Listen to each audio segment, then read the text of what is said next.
Hey everyone, welcome to Amazon EKS series. This is Sainath, AWS Community Builder in Containers category. So today we are building a production grade Kubernetes application deployment using Amazon EKS. But before getting into the hands-on session, I want to give you the high-level picture of what we are looking into, what we will understand, and what we are building in today's session. So if you guys have ever wondered how the large platforms like Amazon routes their traffic to the different services. For example, if I visit amazon.com and search any product, the request will be routed to their product services. And if I move to the checkout, it will route me to their payment services and so on to other services. But how does this happen so seamlessly? And how do they allow us to access their application only on HTTPS, even though I try to access their application on HTTP? So in this video, I'll answer all those questions by building a production grade setup using load balancers, TLS certificates, Route 53, and using Kubernetes Ingress for seamless routing. So by end of this video, you will understand how traffic flows from user's browser to all the way to the Kubernetes pod, and you will learn how to implement a secure HTTPS and intelligent routing, that is both path-based routing and host-based routing.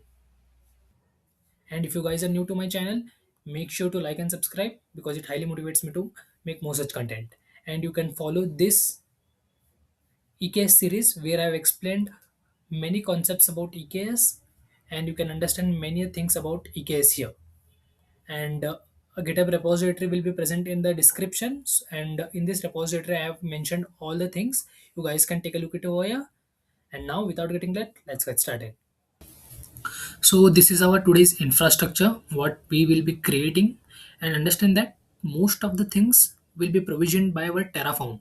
So Terraform will be our infrastructure provisioning tool, and most of the things like VPC and all the components inside that VPC, IAM roles, IRSA, OIDC, IJW, NAT, everything will be provisioned by our Terraform only. And don't worry, I'll be explaining all the things, why we are creating, what we are creating, and what is the purpose of that. I'll be explaining all the things for you. So but let first me explain this infrastructure. So firstly, we'll be creating a custom VPC, and inside that VPC we'll be having a two availability zones for high availability, and then we'll be having a two subnets, public subnet and private subnet. And in public subnet we'll be having a load balancer and a bastion host, a EC2 instance. And then in private subnets, we'll be having our EKS running. Both control plane and worker nodes will be running in this private subnet. And now you may have this question, why in private subnet and not in public subnet? Because we are making our EKS cluster private so that no external users can access our cluster directly. We'll allow our users to access only via this bastion host. So what happens is external users logs in inside this bastion host, and via this bastion host they will be accessing our EKS cluster. So the creation of this bastion host will also be handled by this Terraform only. And understand that this load balancer will not be provisioned by the Terraform. But why? I'll be explaining that shortly. But now understand this load balancer will not be provisioned by the Terraform. And this bastion host is the one through which users can access our private Kubernetes cluster. And here I say the users means your developers, your DevOps engineers, not the application end users. So don't get confused over there. And then this is our Kubernetes cluster, how it looks. So we have a control plane and a set of worker nodes, which is inside this private subnet. And then next we have this. This is how the traffic flows from end users to the pods, internal networking of our inside, which is inside our EKS cluster. And don't get overwhelmed by seeing this architecture. I'll be explaining all these things. So we'll start slowly, step by step.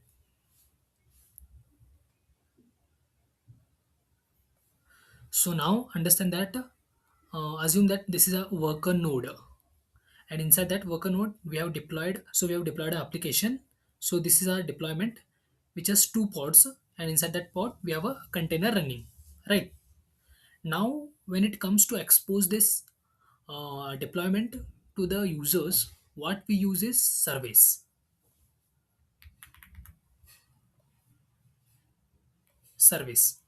So we use service so that we can expose this deployment to the users.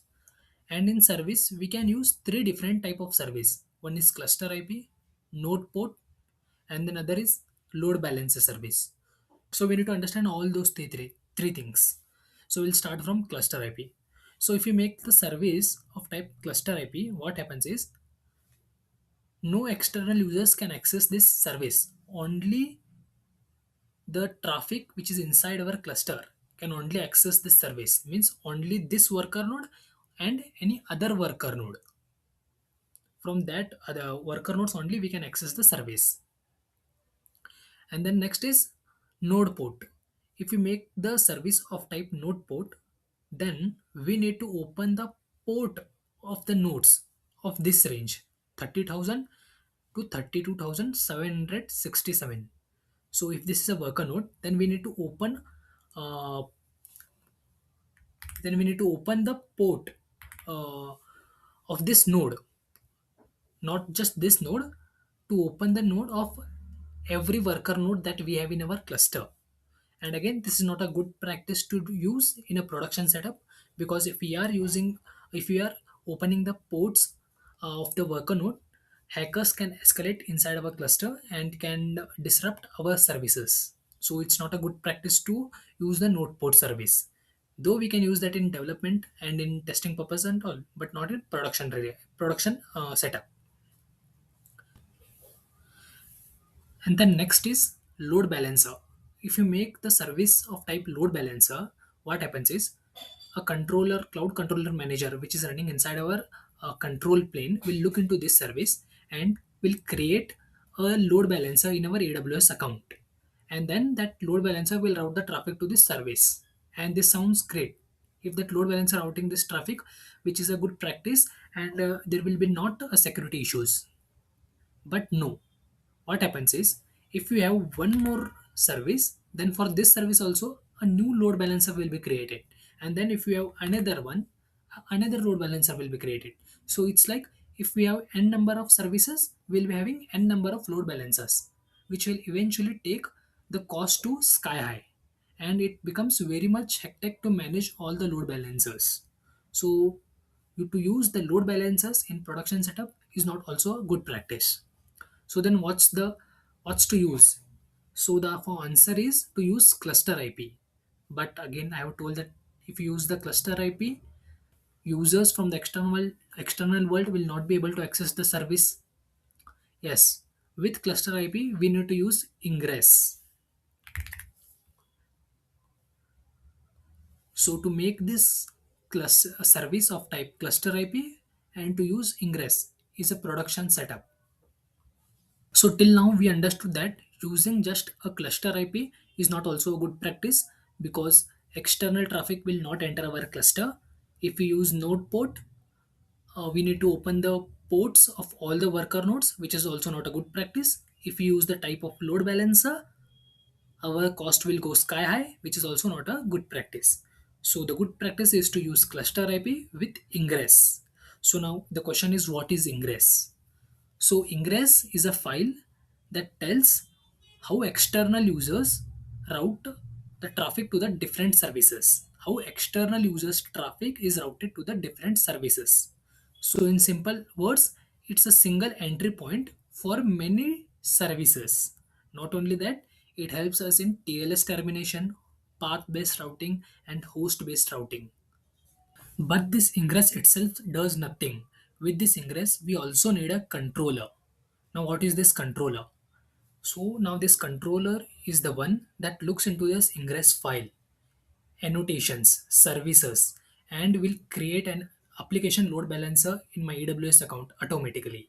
Not just application load balancer, but all the things which are related to that load balancers, like route tables, security group, listeners, routing rules, everything will be created by that controller automatically. So I told in that first diagram, load balancer will not be created by Terraform, rather it will be created by the controller. So the diagram is now like this. So we have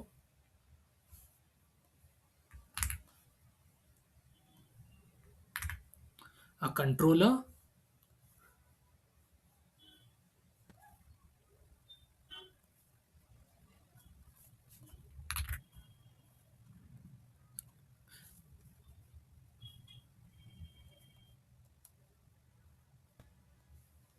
So the diagram is now like this. So we'll be installing a controller inside our Kubernetes, and this controller will look into this Ingress files and will create an application load balancer in my AWS account. And now whenever user hits the DNS of this load balancer, the request will be routed to this Ingress file, and then in Ingress file we will be defining the rules how the traffic should be routed to the different services. Via that rules, the request will be routed to the different rules. Now we will look into how that rules will look like by following an example. Now this is the example of how our ingress file will look like. So we'll start from API version networking.k8s.io/v1 kind as ingress. In metadata, we give the name of this ingress file in which namespace we are in, and then next we have these annotations. Now, for now, you just skip this part. I'll explain you this part last. And then next we have this spec section. In this spec section, we firstly write the ingress class name. Now understand that we don't have just one single controller. There are many controllers. Like ALB is controller of AWS. Then we have Nginx controller, and such there are many controllers. So we write the ingress class name as which controller we are using. So ALB. If we are using a Nginx controller, then we would write Nginx here. Then next we have rules, and then HTTP we have different paths. So one is slash product. What does this mean? So whenever the user hits like this, your domain.com/product, route that traffic to this service, backend as service as product service, which is on port 80. This is what means. So simple, right? So if the user is accessing like your domain slash cart, then uh, his traffic will be routed to cart service, which is on running again on port 80. So simple. If the user is accessing slash, request will be routed to the payment service, which is again on port 80. So this is what path based routing is. Different path, different service will be routed. And then next we have these annotations. Now what is these annotations? So via these annotations, we tell what is the behavior of our load balancer will look like. For example, and there are many annotations, and these annotations are specific to the controllers. If we are using the application load balancer controller, then these annotations are specific to application load balancer controller only. And if we switch between the controller, means if I choose Nginx as my controller, then these annotations will again change. So you need to understand this purpose, and this is one the drawback of this Nginx. So and this is the main reason why API gateway was introduced. And now let's understand that here you see that, and this is the documentation also. I'll provide the link of this documentation in the description. And here you can see that alb.ingress.kubernetes.io/scheme as internet facing means we are making our load balancer as internet facing. And another type is here internal. If you make internal, what happens is external users will not be able to hit that load balancer. And then next we have the target type as IP. So we have two types here. One is IP and another is instance mode. If we use target type as IP, request will be routed straight to the pod IP like this. ALB, then Ingress will look for service, then service will route the traffic straight to the pod IP. And then other is if we use instance type, the we need to open not open. If we use the instance type, we need to make our service of type node port. And if we make the type of node port, we need to open the ports again, which is not a good practice. So it's always recommended to use to target type as IP. And then next we have this listener ports.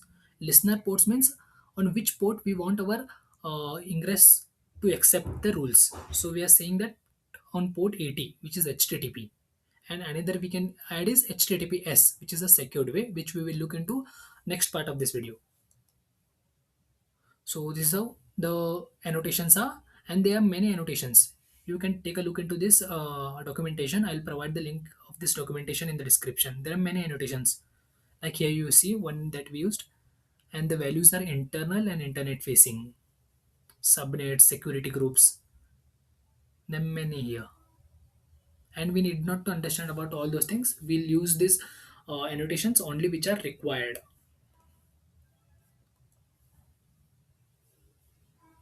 So this will be our final architecture.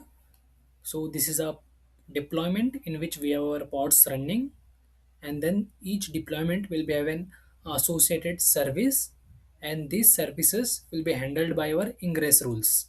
And there is an ingress controller that we will be installing, and this ingress controller will be looking into this ingress file, where it will be looking into the rules, annotations and services, and it will be the one which will be creating an load balancer in our AWS account.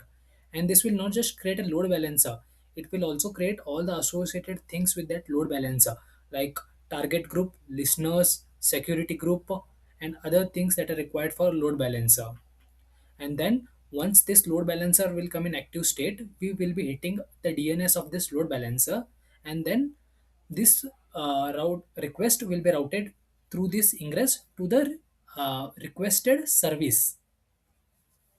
And then in the next demo, what we will be doing is we will be attaching Route 53, and we'll be using certificate managers to make our request secured, that is HTTPS. So that will be our final demo. So now without getting late, let's get into the hands-on session. So these are the two folders we have here. Again, you can find the code from my GitHub repository. This is that GitHub repository. The link will be provided in the description. So you can go to this Terraform folder, and here you can find those two folders, right? And now next, let's start our development phase. So we have two folders, EKS and modules. In this modules folder, I have written all the modules, and throughout the coding part, I have followed the modular approach so that I need not to rewrite the most of the things. So firstly, we have here ec2.tf. Here I have written how our bastion host is launched, and here all our EKS part. Here we have written all our IAM, IRSA, and policies, and here outputs that we need in our that we need to log in our terminal so that we can refer them. And then in variables, all the variables that are required for these modules, and then VPC section. Here how our VPC should be provisioned. And then there's an EKS folder, so we will be running our Terraform from this folder only. So we have our here main.tf, so this will be our main starting point. And here in module EKS I have given where my modules are located. So the source as modules folder, that is this folder. And here I have given all the variables name that are needed in this module section. And these values for these all variables are coming from this dev.tfvar file here, and this variable is also referring them only. And then we have this backend.tf where I've written provide us information and backend file location. So this is the backend file I have in my s3, and I am using the use log file as true, so this will be acting as my backend to store the state log. So now I'll be explaining you all those things. Firstly, we'll start from VPC section. So I've used this local block so that I can use the name of the VPC throughout this file. And then second, I am creating a VPC given the CIDR block. Again, you can see var.vpc CIDR block, and the value for this is coming from here dev.tfvar. Here you can see that VPC CIDR block 10.16.0.0/16. So this is my VPC CIDR block. And then all the required things like instance tenancy, enable DNS hostname, enable DNS support, and all the required tags. And then next I'm creating the IJW, passing the VPC ID, required tags, and depends on section. And then we have the public subnet. As I told, we will be creating two subnets, public subnet and private subnet. And again, we are passing here CIDR block and availability zone from our WAR file only. That is here. You can see that public subnet CIDR block and in which availability zone that should be created. You can see here AP South 1A, AP South 1B. We are using two different availability zone because we need high availability of our EKS cluster. And then passing all the necessary and required tags, and make sure to add these two tags. These two tags are very much important for our load balancer because our Kubernetes can understand this load balancer is associated with our EKS cluster, and our Terraform can easily identify them. So there's the necessary to add these tags. And then next here we are creating the private subnets. Again the same thing, CIDR and availability zones file, availability zone information is coming from this dev.tf file. Here it is.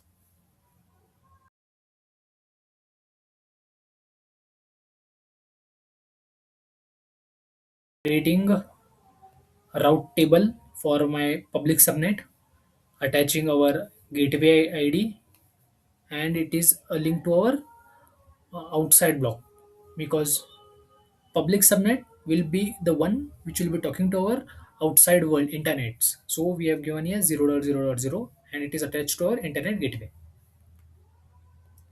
And the next public route table association, and then here we are creating the elastic IP because our Kubernetes is running in private subnet and we need an elastic IP to associate it with that Kubernetes. So there's the reason we need an elastic IP also. And the NAT gateway that will be referring this elastic IP. And then we have this private route table, and this private route table is associated with our NAT gateway. And the next private route table association, and here is the important thing. Here we are creating the security group for our EKS cluster. And here you can see we are accepting the request only on 443, which is a secured connection. And the egress is 000 means anything can be sent out. And that's it. Our VPC will be created. And now let me explain our EC2. So this is our bastion host that will be launched. And here I am using this data block so that I can use the key value pair which is already present in my account, and make sure you have your key pair already created in your account and pass that value here in dev.tf file. I have written that already. This is the for key pair value file name that I have in my account already created, and this is the AMI ID I am using for the bastion host and instance type name, and those values are passed here. See AMI ID, instance type, and in which subnet this needs to be created, and public IP. Yes, we need true because we need a public IP associated with that bastion host, and then a key name and in which VPC this bastion host should be running. And then I am also passing this user data. Then we would have done this manually also because we need all the required things in our bastion host to be installed. So I am running the shell script. So firstly what I am doing is I am updating my bastion host using sudo apt update -y, and then I am installing this unzip here, and then I am installing AWS CLI so that I can communicate with AWS, and then I am verifying that here AWS -hyphen version, installing kubectl, verification of kubectl, then installation and verification of EKSCTL, and then cleanup because the AWS CLI that we install that comes in the zip format, so we are deleting that zip, here. And then finally installation complete. So this is and we are adding a tag here named bastion host, and also the required security group for this bastion host. Two main thing, make sure to open the port 22, because we will be ssh we will be doing ssh inside this bastion host. So make sure to open the port 22 and port 80 also. uh, it's okay if we don't open this port 80. I had opened this for testing purpose. You can ignore this also. And then egress. And next we have this EKS. But before EKS, let me explain you all the required IAM policies, rules, IRSA, OIDC that we are creating here. So firstly, we have here a data folder, AWS caller identity. So this is required to associate it my AWS account and local block, so that I can use all these variables throughout this file. Random we are using here random integers as my block. I'm using this because we are creating AWS rules and policy, and I don't want there there should be any conflict between the policies and rule. So we are using this random integer will be attached to my all the policies. At the last, you can see a random suffix as a result. Lastly, we are adding, so it will be like example my role and a random integer in this range, that is 1000 to 999. It will be like 2000, any number like this. So there are no conflicts within my policies rules. And then I am using this data folder for TLS certificate. So let me explain you this later when creating OIDC. So firstly, let's start from our EKS cluster. Here I am creating an IAM role for our EKS cluster, and this is my trust relationship for that role using eks.amazon.com, and STS is assume role. And policy we are attaching to this role is this Amazon EKS cluster policy. So our EKS cluster will be created, EKS cluster policy will be created, and then we are creating a node group role, and this is our trust relationship of that role. And here we are attaching policies to this node group role, and there are 3 4 different policies we need to attach to this role, EKS node group role. So firstly, we are attaching worker node policy. Secondly, CNI policy. Third is EC2 container registry read only policy. And then EBS CSI driver policy. One, two, three, four. So 4 policies we are adding to that worker node role. And then next we are creating a IRSA for our load balancer. And if you don't know about what is IRSA thing, I highly recommend you to follow my EKS series. I've already explained what is IRSA, how to configure IRSA, and many things about IRSAs. So I highly recommend you to watch that series first. So here we are creating an IRSA so that my pod can get access of my AWS account to create load balancers. So in this statement section, you can see that action we are using as STS colon assume role with web identity. If any role has this, then you should understand that this is an IRSA. And in conditions, you can see that I am using and my OpenID connect of my EKS cluster, and the values I am providing is a service account uh, name, in which in which namespace, cube system namespace, and the name of the service account will be this AWS Load Balancer Controller, and this is my subject. And then audience I am using as sts.amazon.com. So this is my audience. And then federated principal, as I said, we are using our OpenID Connect URL, which is associated with our EKS cluster, and that OIDC we will be getting when our EKS cluster is created. So this is our IRSA, and here we are creating that controller AWS Load Balancer Controller role and attaching that IRSA to this role. See here, AWS IAM policy policy document, AWS Load Balancer IRSA. That's the same name here.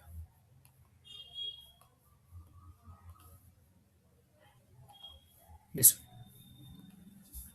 And next, we are attaching. If the role is created, we need to attach a policies to this role. So this is the policy that we are attaching to this role. So this is a long policy. It's nearly like 200 lines of long policy. And again, you need not to understand this policy. You can install this policy directly from internet.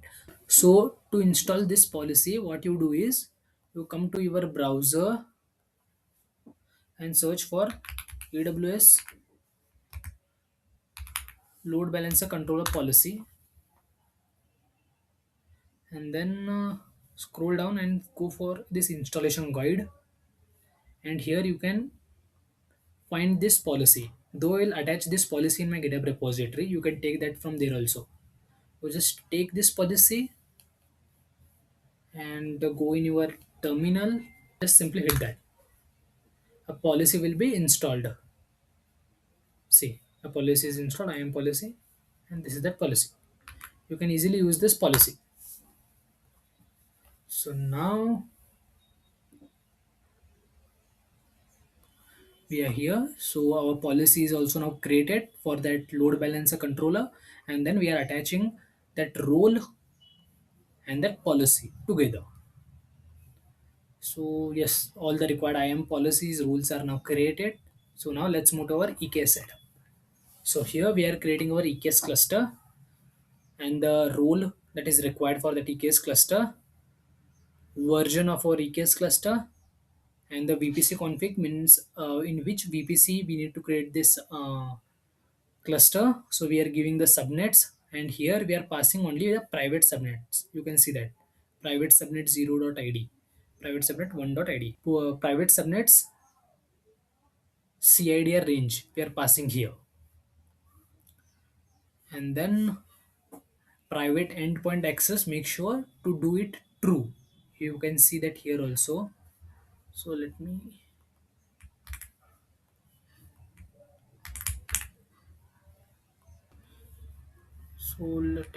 take this.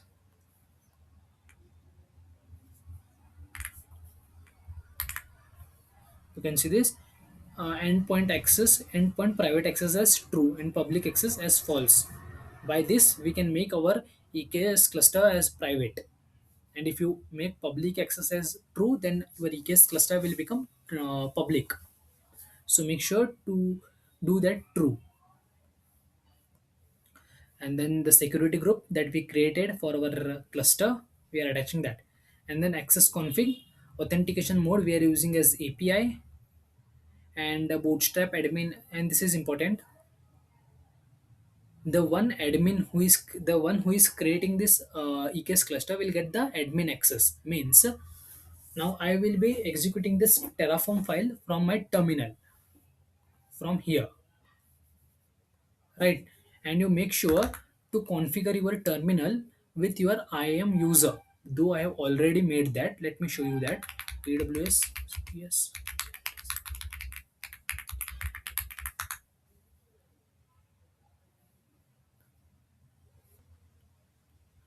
Oh, there's a typo in identity ticket caller identity, then simply hit enter. Oh, sorry. And simply hit enter. Yeah. So this is my IAM user that I have in my account. So make sure there you have an IAM user already created in your AWS account, and take his uh, access ID and secret access ID and configure that user in this terminal. And how to do that? Using this command AWS configure, and it will ask for that access ID and access secret access key here. Paste that ID and simply your user will be configured. And now the user that IAM user will get the admin access of my cluster. By this, if I make true, then that user will get the admin access. And next, I'm passing some tags, and this is important. When we create our EKS cluster, an OIDC OpenID Connect provider is also created. So to invoke that, we are using this. And I have told that I am using one TLS certificate, and this TLS certificate is already referring our this IAM in this IAM file. Here it is, this TLS certificate. So this TLS certificate will be used by our OpenID Connect. So here it is,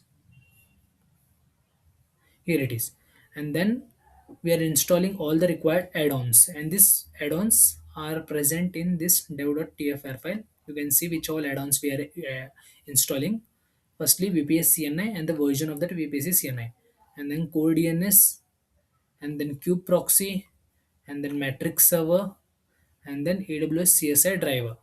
So these are some add-ons that we are adding in our EKS cluster. And then we are creating a node group, managed node group in this cluster. So name of our cluster, so this is the name of our node group, and the node role ARN that we created. So we are passing that ARN here, and then subnet ID, again we are passing here private subnet because we want our worker nodes to be present in private subnet only. And then scaling config, here I am passing the desired size, min size, and max size. All the values are coming from this dev.tf file. You can take a look at over there. And then instance type, so let's look into what instance type we are adding here. So instance type as T3 medium, which means our EC2, our worker nodes will be of a T3 medium instance type, and desired size as 1, and desired size capacity as 1, min capacity as 1, max capacity as 2. So then, and then capacity type I am using as on demand, and there is other one that is spot instance. If you use spot instance, then you will be charged a slight higher as compared to this on demand. And then adding some labels, then update config, and then some tags. So that's it for how our EKS cluster will be running. So now to run this, what you need to do is go to your terminal, and then move to your EKS folder, and here firstly you do Terraform init. So by this your backend will be initialized, and all the required things will be installed. So for me it is doing quite fast. If you are doing it for the first time, it will take a couple of minutes. And then Terraform plan, and I have told that all the values we are passing from this dev.tf file. So we need to pass the location of our dev.tf file. So var file equal to dev.tfs. So simply hit enter. So before provisioning our infrastructure, Terraform will plan our infrastructure, and it will tell which all resources are being created.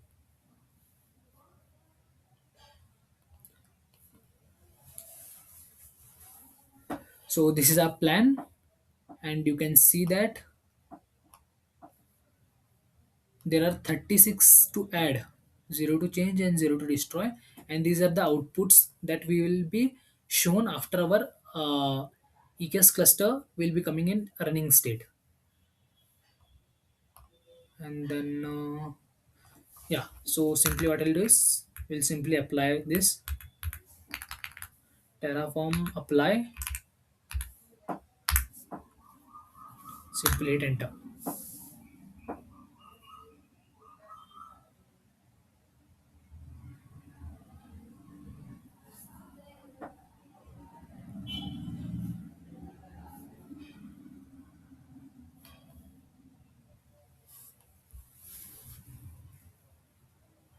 And then it will ask for verification.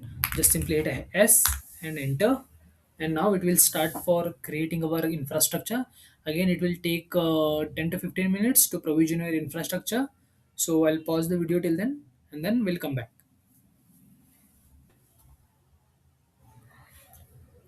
So now our infrastructure is up and running, and you can see all the outputs have been consoled here. So you can see here ALB controller role name. This is my role, and this is the bastion IP, and then the cluster name and the cluster role, and all the required things are written here. And this is the OpenID Connect URL. You can also recheck them in your console. So just log in your console, and here let's test check them all. Firstly, we'll start from VPC.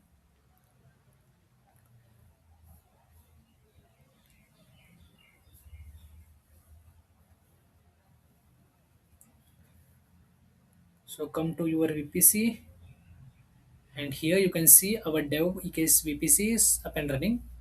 Similarly, go to your EC2 and go for your EKS.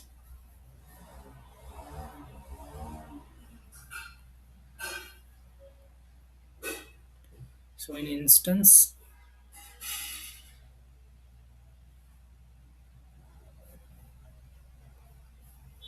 so you can check this. So I have this bastion host, and this is the one EC2 instance which is running off our node group. So two instances, and then this is our EKS cluster. You can just get inside this and can see all the things. uh, this is that OpenID Connect URL. You can recheck with your console, and then in access tab you can see all the access that have been given, and you can see here Terraform user, and this user has an EKS cluster admin policy, because we have mentioned that in our Terraform code, because the one user who is launching the Terraform file will be getting the Terraform admin access, sorry, EKS admin access. And now if you are facing any issue while launching your EKS cluster, make sure that you have your that key pair already created, so that we can SSH inside this bastion host. Now how to create that? You can go in this left menu section, and here you can find that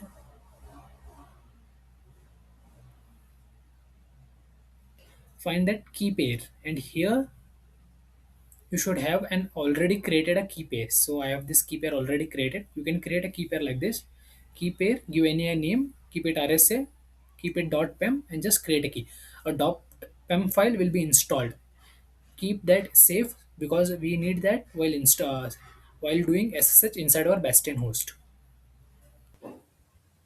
Now we will do SSH inside this bastion host. So for that, you just check this box, go to connect, and take this command and open your terminal,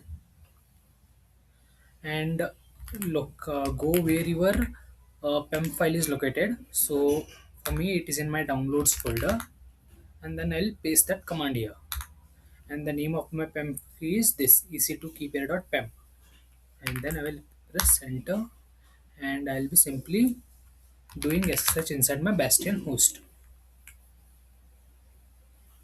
And now here let me verify that AWS version. So see, my CLI is installed. Similarly, kubectl, ekctl, both are installed. And how they are installed? As I told, we have written a shell script which are be and we have wrote to install that AWS CLI, kubectl, and ekctl, and all those three things are installed at the boot time of this EC2 instance. Now, what we'll do is, our next step is to bring the our kubeconfig file inside our bastion host. So for that we need to use this command. So this is that command. You can find this command in my GitHub repository. Just update your region, ep south region, the region in which your EKS cluster is running, and then cluster name.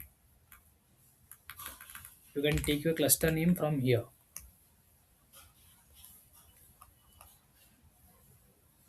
EKS cluster name, dev EKS demo,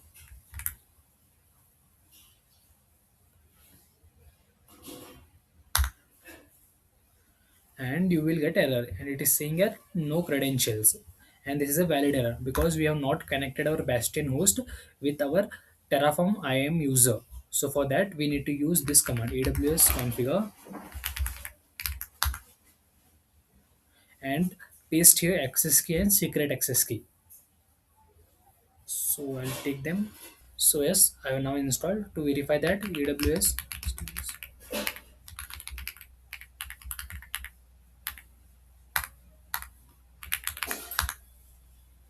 see this is my Terraform user, and now I'll use the previous command once again, that is this, and I'll get that context. And now a .kubeconfig file is created in my location. Here it is, .kubeconfig file. You can verify that ls-a, and here it is .kube. You can verify that. And now kubectl get nodes. There we go. We have one node running in our EKS cluster. Kubectl get pods. We don't have any pods now. So next step is to install the helm. And why we are installing helm? Because we need to install the load balancer controller. That is this load balancer controller, and we will install this controller via helm. So we are installing the helm. So we'll take this command,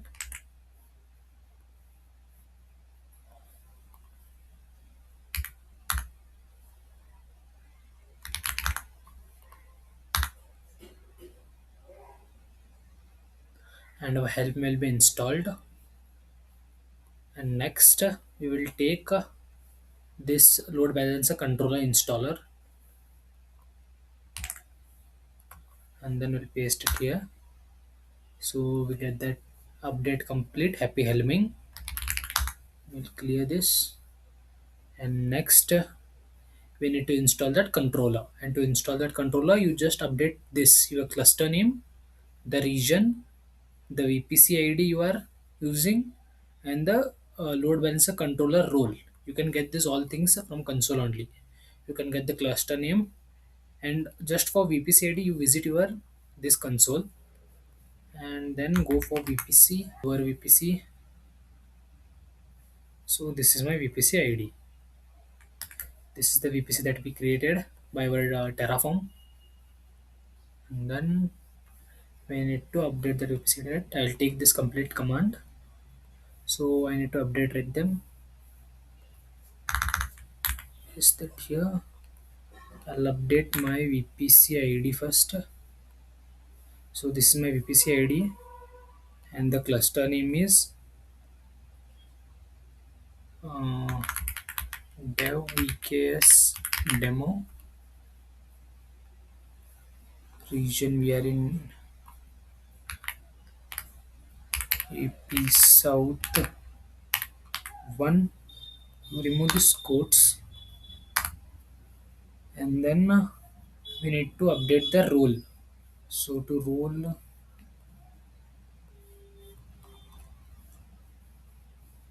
ALB controller role, here it is.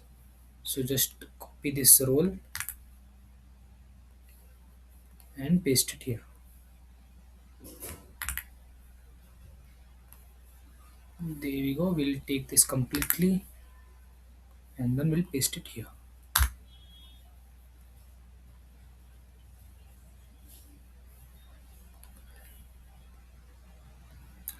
So there we go. AWS Load Balancer Controller is installed. And now to verify that, you just take this command, kubectl get deployments in the namespace kube system, AWS Load Balancer Controller. Here it has not yet, they are not came in ready state. So just wait for couple of minutes. Yeah, they are in ready state. You can also verify the service account that is created, kubectl get sa in the namespace kube system hyphen grep load.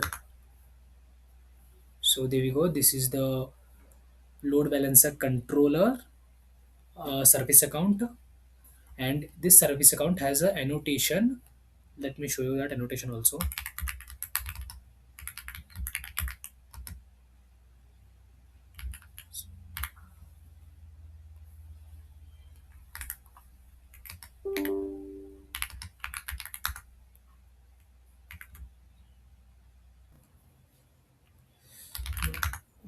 I think I have forgot the command kubectl describe SA in the namespace cube system hyphen o yaml.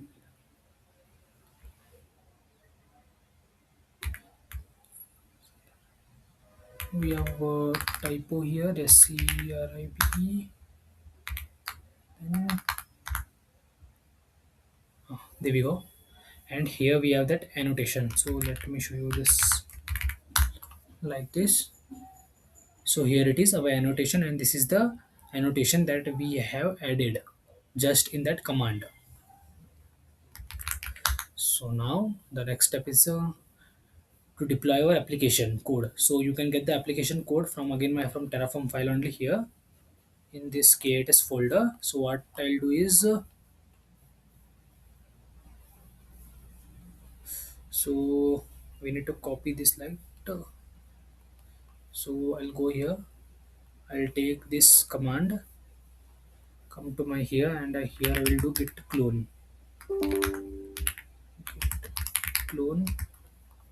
this one. So the entire project will be coming here. So I will be doing ls cd production here, cd EKS project here, cd creators here. So there we go. So these are all the files that we have. So again, let me first show all the YAML files and then I'll apply them. So I'll show you from here only.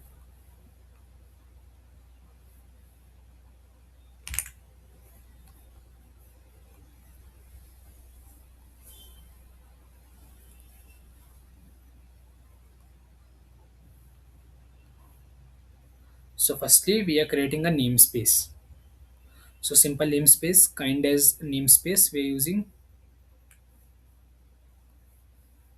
kind as namespace, API version v1, metadata, and the namespace name that is e-commerce.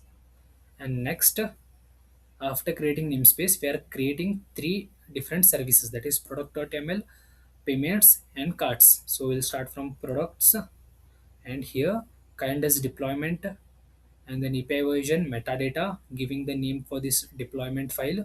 In the namespace e-commerce, we are creating two replicas, means in each deployment we will be having two pods running of a product service, and then we are adding a selector. In template also we are adding that selector, and then in containers we are running a nginx container, nginx image which is running on port 80, and here we are just updating this index.html file at this location, usr share nginx slash html slash product. At this location we are just adding this index.html file, so that, and in that index.html we have this written welcome to product service, and then my channel name. So that is what we have. And then next we have this service. For each deployment, as I told, there will be a service associated, and this is that service. And then the name of the service in this e-commerce namespace, and then make sure to add this annotations so that routing can be happened. And I'll explain this about annotation while explaining about ingress. In the next we have the spec section, and here I've added the selector as app as product. Why product? Because here I have given the label as product. So the ports on port 80, nginx nginx runs by default on port 80, so we are opening the port 80, that is container port and target port, and the type is cluster IP. This is very much important, so make sure to keep your cluster IP type as cluster IP. And next we'll go for payments ml. Payments is also the same, nothing is different here. Just here we are creating yeah, it's all same, just we have updated the name as payment and payment deploy, and everything is same. Here also we are running two replicas, goes with card.yaml. There it is. Same.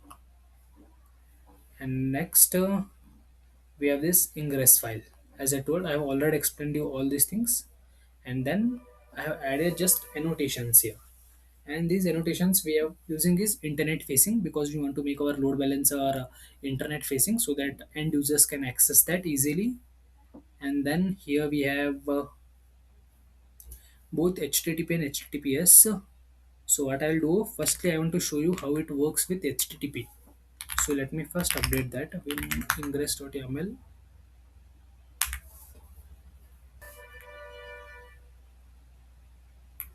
Here we have that listen port. What listen port does is we are saying that on which port load balancer should accept the traffic. So we are telling the port on 80. 80 means HTTP. So we are opening the port 80 of the load balancer, and this there is a certificate. This certificate is needed when we are using HTTPS, and I'll be explaining you that later. So now we'll remove that, and this SSL redirect also.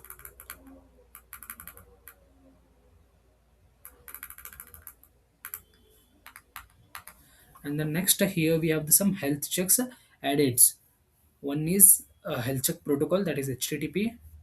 Health check port is the traffic port. Health check interval is 15 seconds.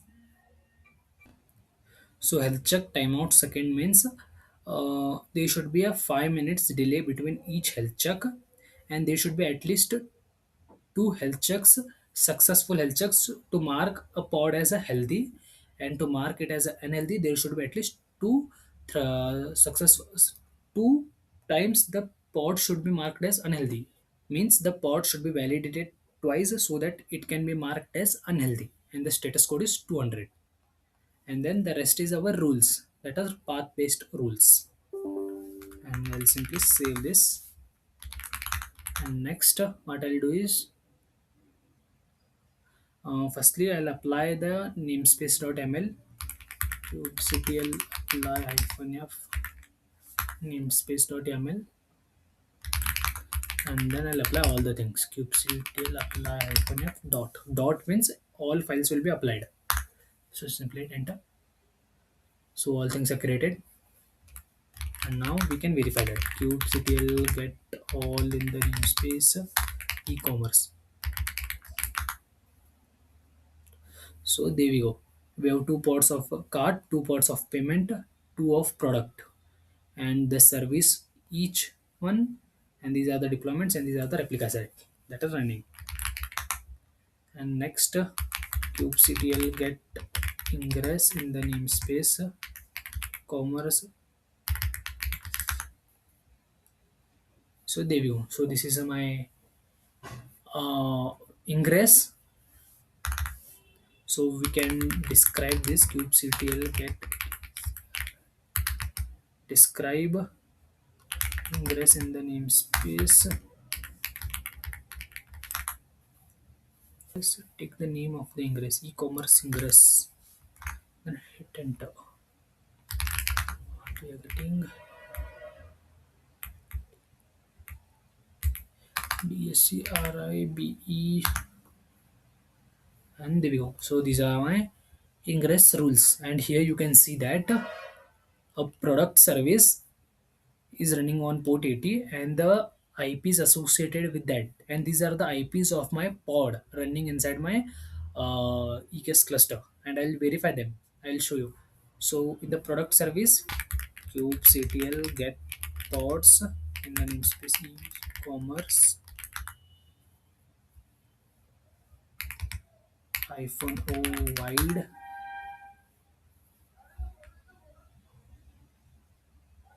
With me for some second because I need to show you that. So here the product deployment one. So these are the two pods of product. One is running on last as 123 and last one is 222. So let's verify that. Kubectl get describe ingress, and here you can see that product service, this is that one IP, that is this, and one is this. So these are the IPs of my product service, and similarly you can verify that for cart and payments. This is for carts and this is for IP. And why it is directly redirecting our request to the IP? Because in our ingress we have mentioned that cat ingress here target type as IP. If you would have mentioned target type as instance mode, then it would have redirected to our instance port, and we should have opened the port of the EC2 all node groups, which means a security issue. So we are using the target type as IP. And now what I'll do is kubectl ingress, and then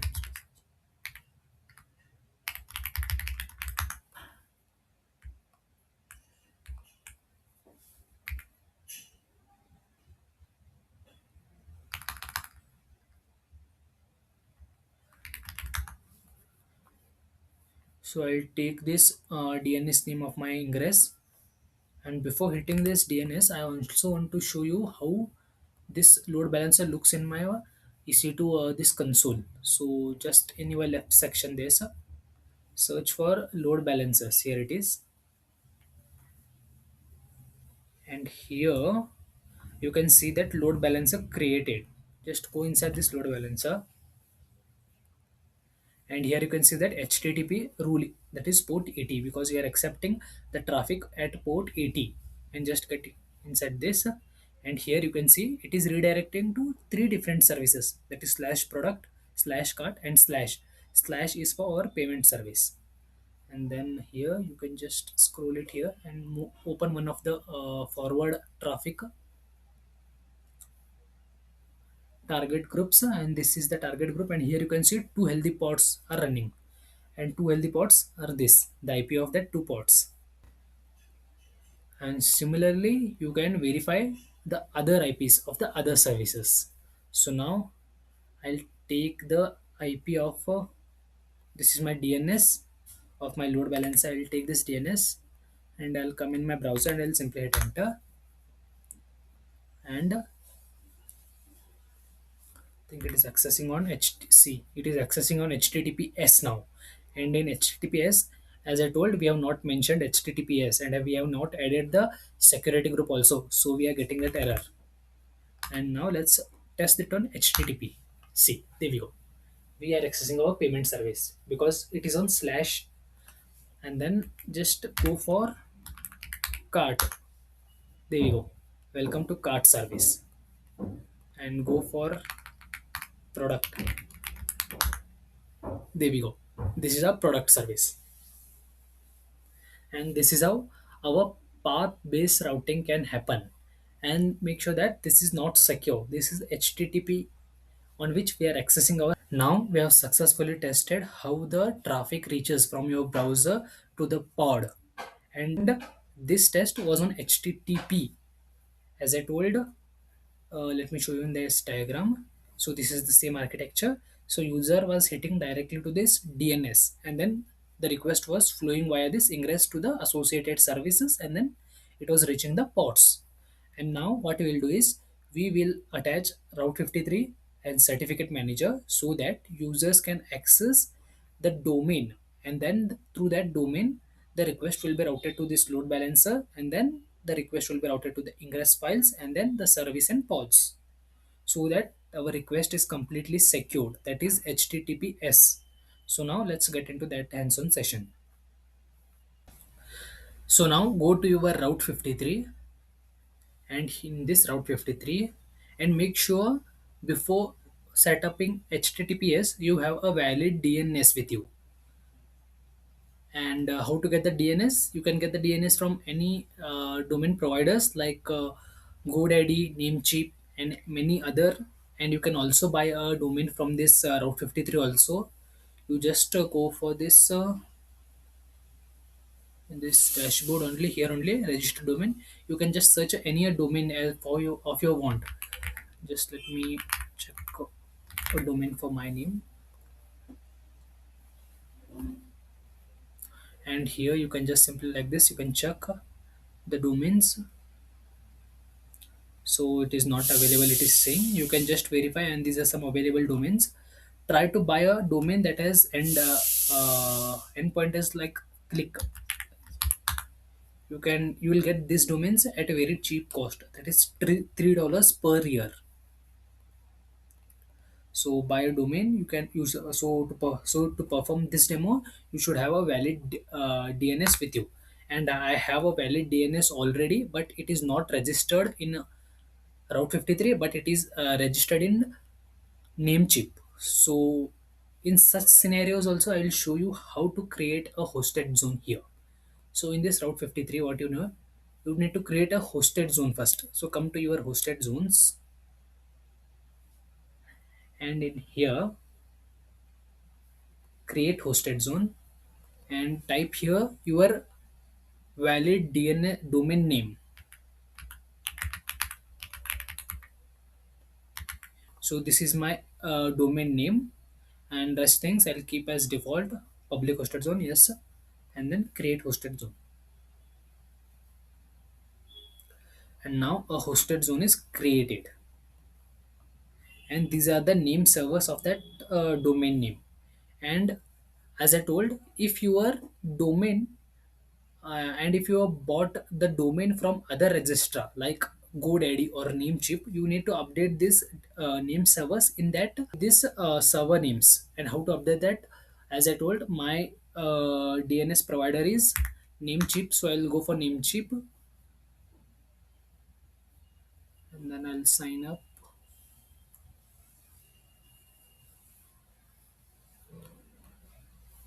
Once to sign up, what I'll do is, so this is my domain.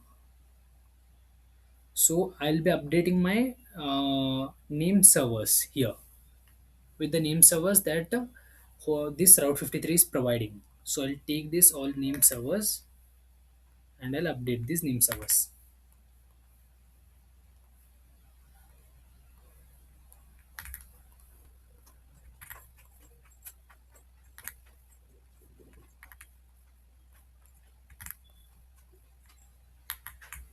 And then I'll simply save this.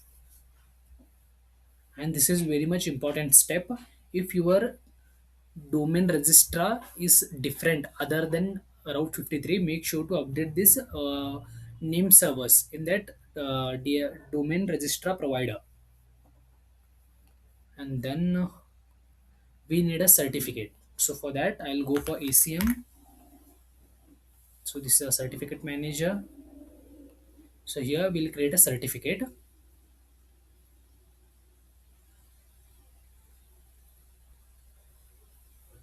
and then request a certificate,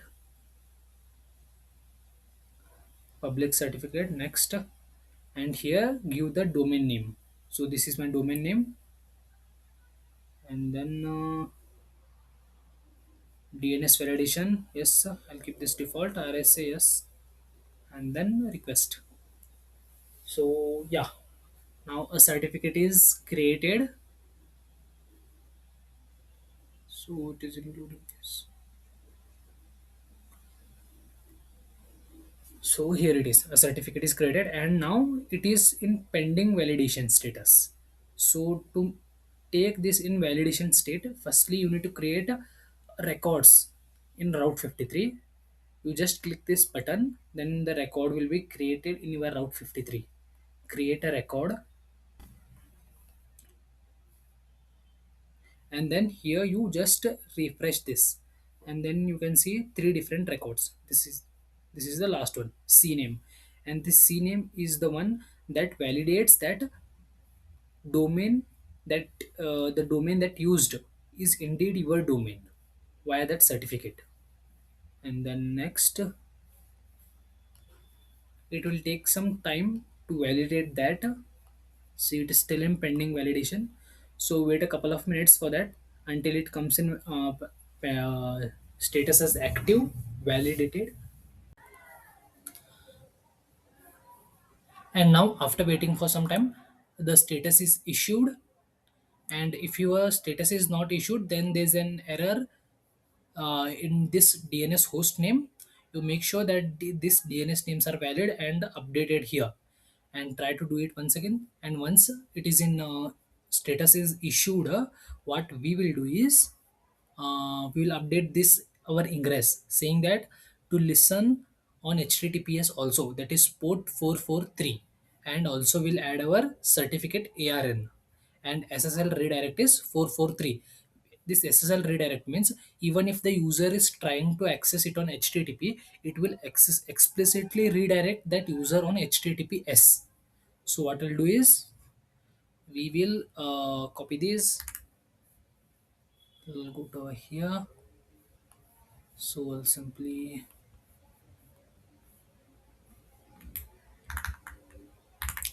paste them here, and here I need to update the certificate ARN. So to get that certificate, I'll go to my console, and here is my certificate ARN. I'll copy this certificate and I will update that here. So this is my certificate. So I'll copy this all. So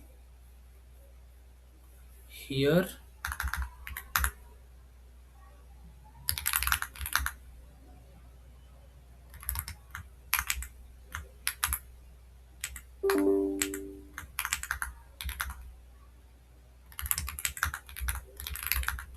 and here I need to update my ingress, right? So vim ingress.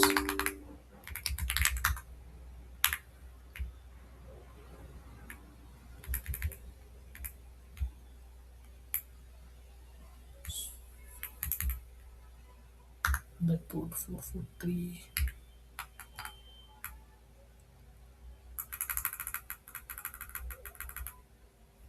I'll paste that here.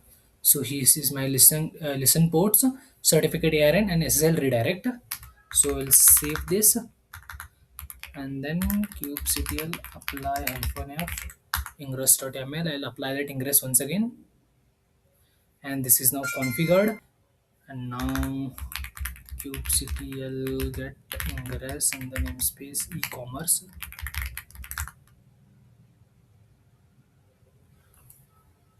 Yes. And now you have applied your ingress. Now one last thing you need to do is you need to create here C record. That is, click this create record. Now you have to signify that whenever user will hit your domain, and if you want to add any subdomain you can add that, but as of now I am not adding that.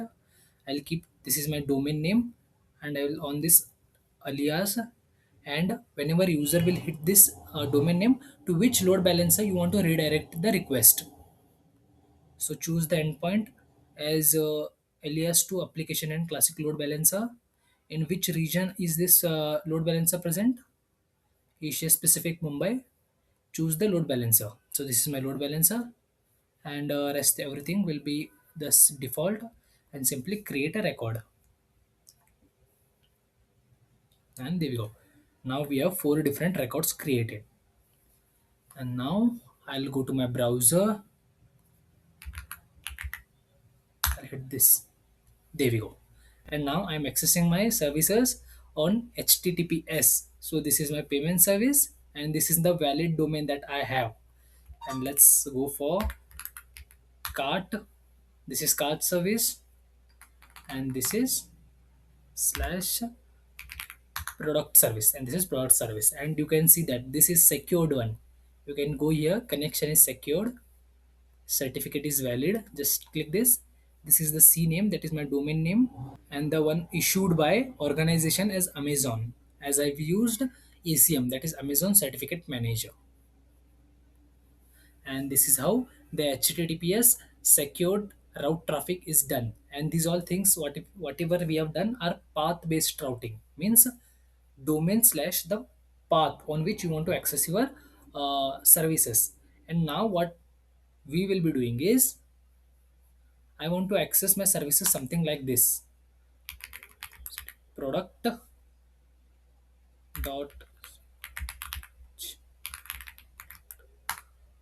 So if I hit like this, product.signathpatil.me, and then I should be accessing my product service. But now I don't have that, because there is no valid certificate for this and there is no route for this. And now we will look into this setup.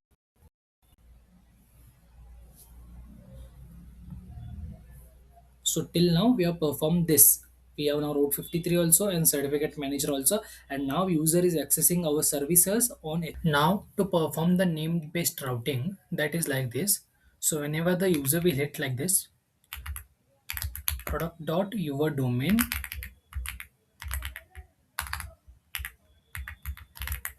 So whenever the user will hit like the uh, service name will be my subdomain, like product is one of my service. Now that will be my subdomain, like product dot your domain dot com. Whenever the user will hit for this, the request will be routed for our product service.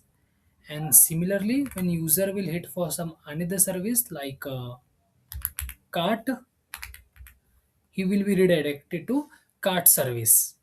And similarly, when user will hit for only for your domain, you will be redirected to payment service.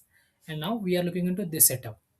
So for that, you come to your certificate, because we need to first create a certificate. So that is where I have already created a certificate. I'll show you how to create a certificate again. Just request a certificate, and then next, and then here give the name, DNS name.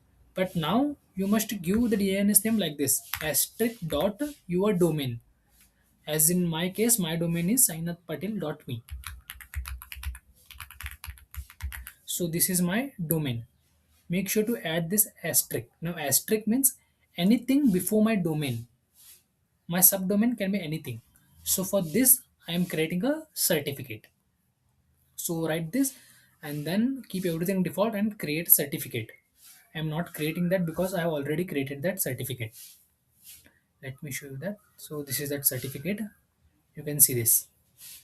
And the status is success. So now next, once you created the certificate, the next thing is to you need to update your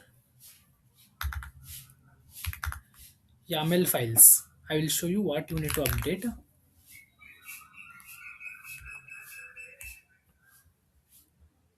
So I'll go to,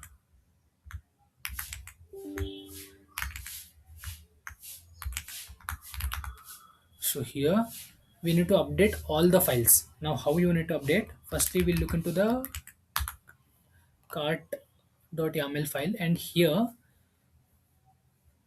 in while doing the path based routing, we created inside this HTML file another folder called chart, and inside that chart folder we were writing this index.html file. Right now what you need to do is you need to create this index.html file at the root level, that is at this HTML page only. Let me show you that. Firstly, we had like this. In HTML folder we had this chart folder while doing path based routing.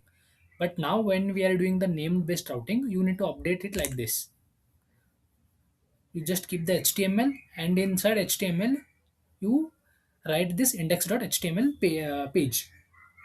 And similarly in this service also, you need to update the health check. Health check needs to be done at the root level, which is at index.html. Previously we were doing health check at at index.html file, which is inside that chart folder. But now index.html is at the root level, so we are directly giving this root file. Now you do update this at all files, like here I have done cat payments dot. Here also it is at the root level, and this index.html file is also at the root level of the HTML folder. And similarly,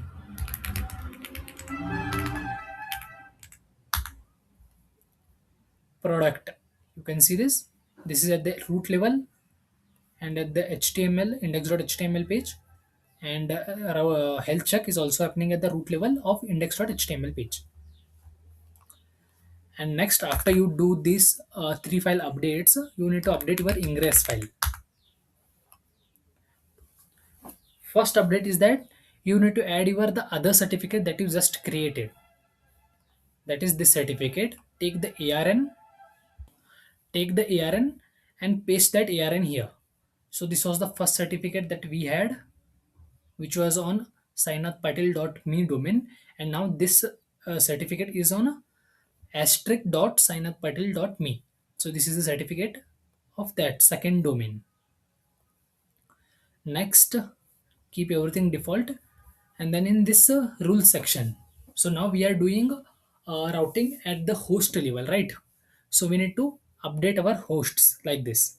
So at the host, whenever the user will hit for this, route the request at the root level, that is for slash, and this our service will be product, which is running on port 80.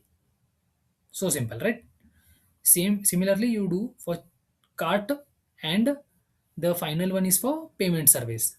When user will hit for cart, he will be redirect on slash. Why slash? Because our index.html is at the root level of HTML folder. So we have given slash. Previously, it was inside that chart folder or a product folder. So we had given the product. Similarly, here chart service and here payment service. And then after you do this, you simply apply all the YAML files. You do if you kubectl apply -f dot and enter, all the files will be configured once again. I have already done that, so I will not be doing that again. And then after doing that, you need to update your hosted zones. You need to create the records of your hosted zone, right? Because your this route 53 also should be knowing whenever the user will hit for the whenever the user will hit for this domain where the request should be routed. So route 53 should know that. So for that reason, we will create the records here. So come to your route 53 and click that create record, and here you need to give the subdomain name. So product, this is one of my subdomain, product dot me. This is my actual domain, and then we'll turn on this alias, and then here we will choose this application and classic load balancer, the region we are in, Mumbai, and the load balancer that we have. We'll take this and then we'll create the record. I have already created this also record, and then similarly you do for product and for cart.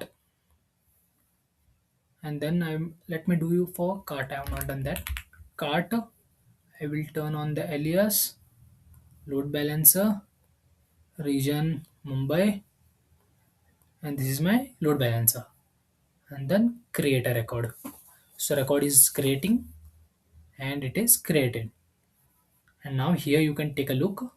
We have records on this sinathpatel.me, card.sinathpatel.me, and product.sinathpatel.me. And once you do this, and then make sure that your load balancer is also in active state, and then come to your browser and just once refresh this. So this is accepting on payment, routing on payment service. Similarly, we'll route request now at product. See, this is my service subdomain product.sinathpatel.me, and it is redirecting me to product service. Similarly, you can access for cart, and there we go. And it is redirecting me to cart service. And this is how the named based routing is done. And now I want to show you one more thing is that if I explicitly request for HTTP, it will still be redirecting me to the HTTPS. See here. And why this is happening? Because we have given that in our ingress file. At ingress, here you can see that SSL redirect to 443. By this, whenever the user will hit for HTTP, automatically he will be redirected to the HTTPS. And that's how the user are made to accept the made to request the services or on only HTTPS. And yes, guys, that's it for this video. We have successfully built a production grade Kubernetes deployment using application load balancers, Route 53, TLS, and Kubernetes Ingress resources. We have learned how the request is you have learned how the request is routed from your browser to all the way to your Kubernetes pod. And here is a short diagram I have created how you that demonstrates how the request flows. So whenever the user hits your domain name, the request will be routed to the route 53, and then from route 53 it will be coming to your load balancer, which is configured via your ingress controller. And then here we have the forward traffic. Here we have the certificates that are associated with your load balancers, and everything which is required for your load balancer, everything is configured by that controller. And then we have the ingress file on which we have written how the routing should be happen, that is either path based or host based. And then the request will be routed to the service which is internally redirects to your associated ports. And that's how the request is routed from your browser to all the way to your Kubernetes pods. And if you found this video helpful, make sure to like this video and hit that subscribe button, because it highly motivates me to make more such content. And I'll see you in some other video. Till then, bye bye. And also make sure to destroy your infrastructure. So to destroy this infrastructure, firstly we'll come here, not here, here in route 53. We'll first delete all our records, this and this. Delete record. So we have deleted all the records, and then we'll delete our certificates, both the certificates.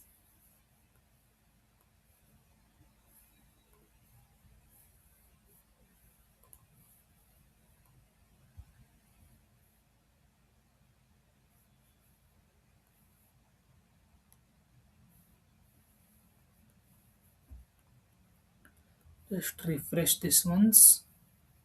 More actions, delete.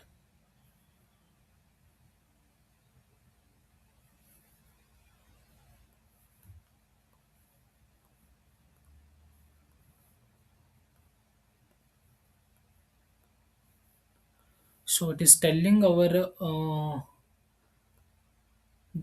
certificates are in use. So what you need to do is come to your uh,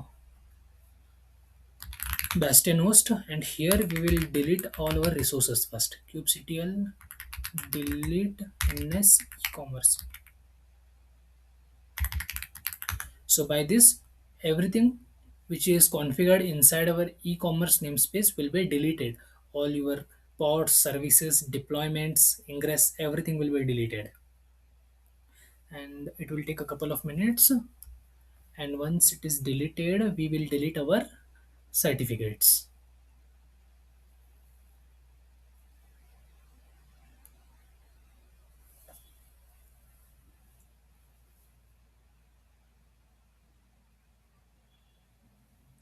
And this is also important that you need to first delete your services. Don't directly use Terraform destroy to destroy your complete infrastructure, because your load balancer was configured by our controller. So firstly we need to delete all our resources, and then only we will use Terraform destroy command.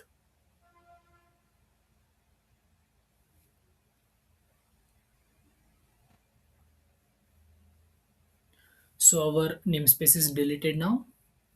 So now we will delete our certificates. We'll take this, firstly we'll refresh.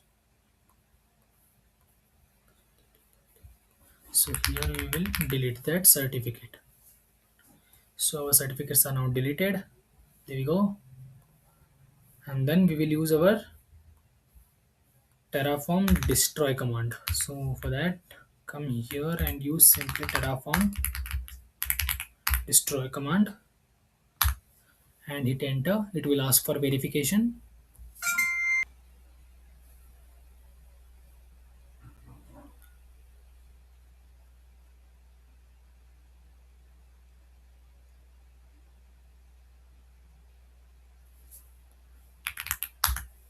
Press enter and it will start destroying your infrastructure. Again, it will take 10 to 15 minutes. And once this is deleted, your complete infrastructure will be deleted. And we are done with our video. So we'll meet in some other video. Till then, bye bye.